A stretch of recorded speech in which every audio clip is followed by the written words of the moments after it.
समादरणीय भक्त सज्जनवृन्द, जय श्री राधे, जय श्री कृष्ण। सर्वप्रथम मङ्गलाचरण गर्दै श्री स्वस्तानी माताको श्री चरणमा नतमस्तक बनाऊ। त्यसपछि हामी श्री स्वस्तानी व्रतकथा श्रवण गर्नेछौँ। समादरणीय सज्जनवृन्द, सम्भव भएसम्म हातमा फूल लिएर अथवा त्यो असम्भव भएमा हात मात्रै जोडेर भए पनि मङ्गलाचरणमा शरीक भइदिनुहोला, तथा मनमा मेरो इच्छित कामना परहोस् भनेर पनि सम्झिनुहोला। साथै नछुटाइकन अध्यायको विश्राम पर्यन्त एकचित्त भई श्रवण गर्नुहोला, ताकि भगवती श्री स्वस्तानीमा लागेको हजुरको पवित्र मन छुट्टिएर अन्तकतै नलागोस्। अथ मङ्गलाचरणम्। यं ब्रह्मा वरुणेन्द्र रुद्रमरुतः स्तुन्वन्ति दिव्यैस्तवैर् वेदै साङ्गपदक्रमोपनिषदैर् ज्ञायन्ति यं सामगा। ध्यानावस्थि तदद्गतेन मनसा पश्यन्ति यं योगिनो यस्यान्तं न विदुः सुरासुरगणा। देवाय तस्मै नमः।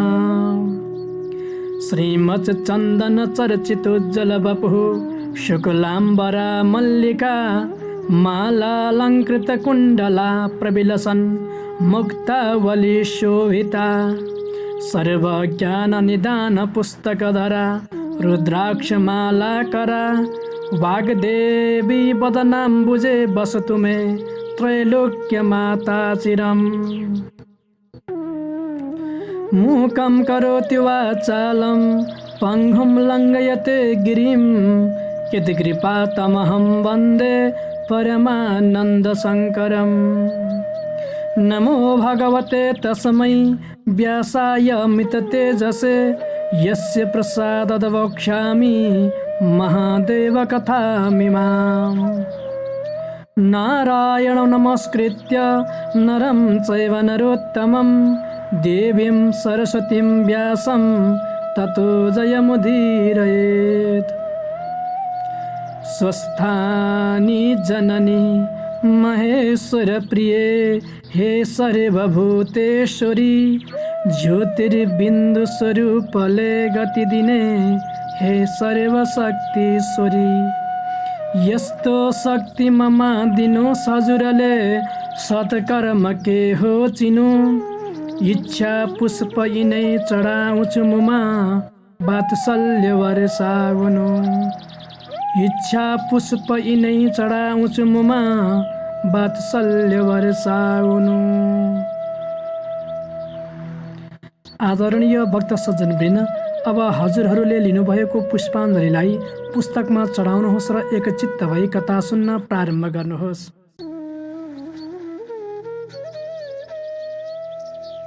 नवराज आफ्ना बाबाको खोजीमा गएपछि बुहारी चन्द्रावती पनि माइत जान्छन्। गमा एक्लै हुन्छन्। धेरै दुःखका साथ दिनहरू काटिरहेकी थिइन्। एक दिन सप्तऋषिहरू आई स्वस्तानी व्रतको उपदेश दिन्छन्। गुमालाई धेरै दुःखी देखेर जाने बेलामा उनीहरूले 7वटा सुनका कोडीहरू पनि छोडिदिन्छन्। आदरणीय भक्त सज्जनवृन्द, आउनुहोस् अब सुरु गरौँ श्री स्वस्तानी व्रतकथाको यो 23औं अध्याय। श्री गणेशाय नमः। श्री स्वस्तानी देव्यै नमः। अथ त्रयोविंशोऽध्यायः।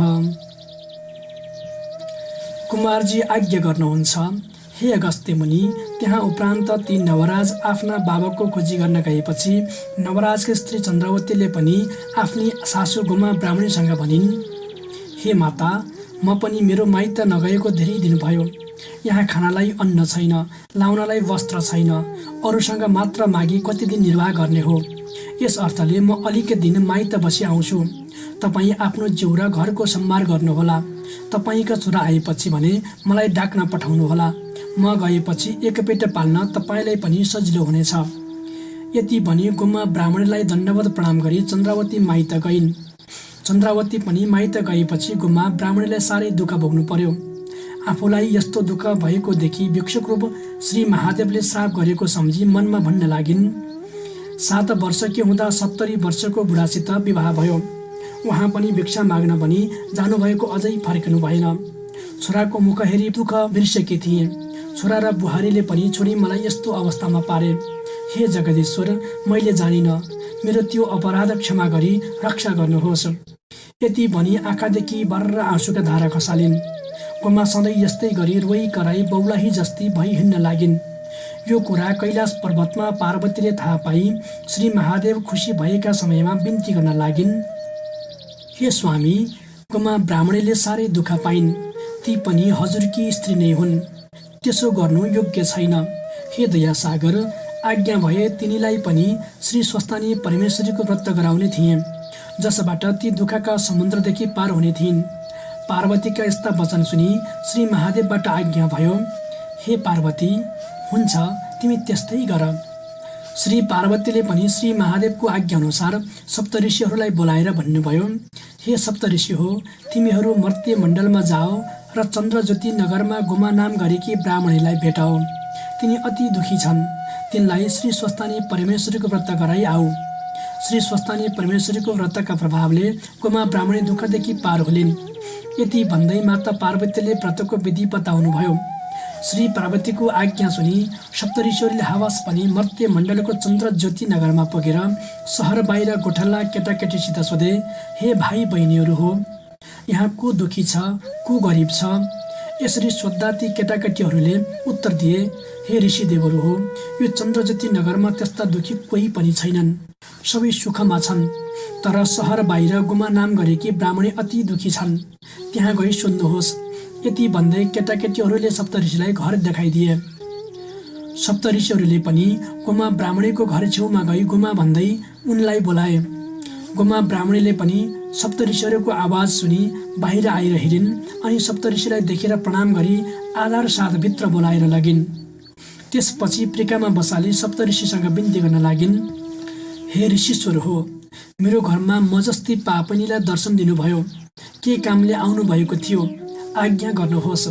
गोमाका वचन सुनेर सप्तऋषिहरूले भने, हे गोमा, तिमी अति दुखी हुनाले माता पार्वतीको आज्ञा अनुसार तिमीलाई हामी श्री स्वस्थानी परमेश्वरीको व्रत गराउन भनी आएका हौँ। एकचित्त भई सुन, त्यस व्रतको विधि पनि हामी भन्दछौँ। सत्ययुगमा हिमालय पर्वतकी पुत्री पार्वतीले श्री महादेव स्वामी पाउनका निमित्त गरेको यो व्रत हो। यो व्रत विधिपूर्वक पौष शुक्ल पूर्णिमाका दिनदेखि आरम्भ गर्नुपर्दछ।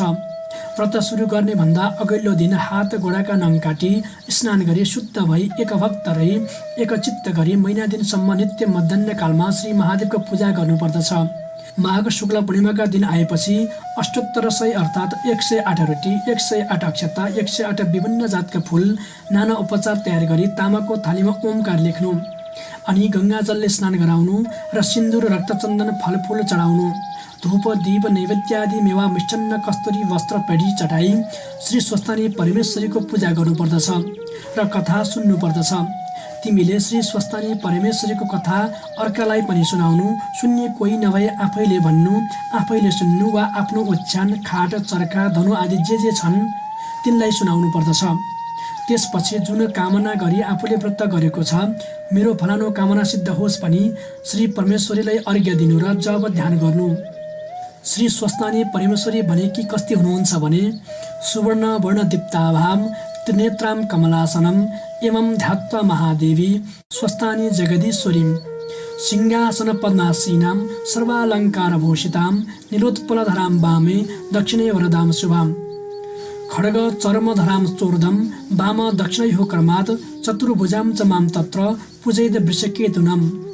अर्थात् पीतवर्ण सुवर्णभन्दा पनि दिव्य वर्ण हुनुभएकी, 3 आँखा हुनुभएकी, कमलको फूल जस्तो उज्यालो मुख हुनुभएकी, सिंहासनमा बसेर नाना अलङ्कार लगाई खड्ग चर्म नीलोत्पल लिनुभएकी, 4 हात युक्त परमेश्वरीलाई सम्झेर त्यहाँ शिवजीको पनि पूजा गर्नुपर्दछ। यो श्री महादेवको आज्ञा हो। त्यस्तै जगदीश्वरी श्री स्वस्थानी परमेश्वरलाई मनले ध्यान गरी यो स्तोत्र पाठ गर्नुपर्दछ। नमस्तेस्तु जगन्मातः स्वस्थानी सर्वमङ्गले तव प्रसादात् देवेशी व्रतपूर्णा तवाज्ञया। अर्थात् हे जगन्माता, हे स्वस्थानी परमेश्वरी, हे सम्पूर्ण लोकलाई मङ्गल गर्ने तपाईँका प्रसादले मेरो व्रत पूर्ण होस्। यति भनी प्रसाद झिक्नु र त्यस 7800 मध्ये 8 अक्षता, 8 बेली पुष्प, 8 यज्ञसूत्र, 8 पान, 8 कुडका सुपारी सगुण समेत आफ्ना पतिलाई दिनु। पति नभए छोरालाई दिनु। छोरा पनि नभए मृत छोरालाई दिनु। मृत छोरा पनि नभए मेरो मनको कामना सिद्ध होस् पनि नदीमा लगेर बगाइदिनु। यति गरिसकेपछि 100 रोटी आफूले फलाहार गर्नु र रात्रिमा जागरण गर्नु। यति गरिसकेपछि हे गोमा ब्राह्मणी, श्री स्वस्थानी परमेश्वरीका व्रतका प्रभावले तिम्रो सम्पूर्ण दुःख नाश होला। यस व्रतका प्रभावले पार्वतीले पनि श्री महादेव स्वामी पाउनु भएको थियो। अब हामी जान्छौँ। ऋषिहरूको कुरा सुनेर गोमा ब्राह्मणीले हात जोडी भनिन्, हे सप्त ऋषिश्वर हो, तपाईहरूका कृपाले गर्दा मैले श्री स्वस्थानी परमेश्वरीको व्रतविधि सुन्न पाएँ। तर अब म यस्ती पावनीका घरमा केही पनि वस्तु छैन। कसरी तपाईँको आतिथ्य सत्कार गरौँ? एकैछिन पर्खनुहोस्, म पसलबाट पानी किनि ल्याउँछु अनि जानुहोला। यति भनी चर्खामा रहेको धागोको लरिया लिएर गोमा ब्राह्मणी घरबाट बाहिर निस्किन्। गोमा ब्राह्मणीको त्यो दुःख देखेर सप्त ऋषिहरूलाई ठुलो दया लाग्यो र 7वटा सुनका कोडीहरू आफूहरू बसेका प्रिकामुनि गोमाले प्राप्त गरून् भनी छोडेर आफ्नो लोकमा गए।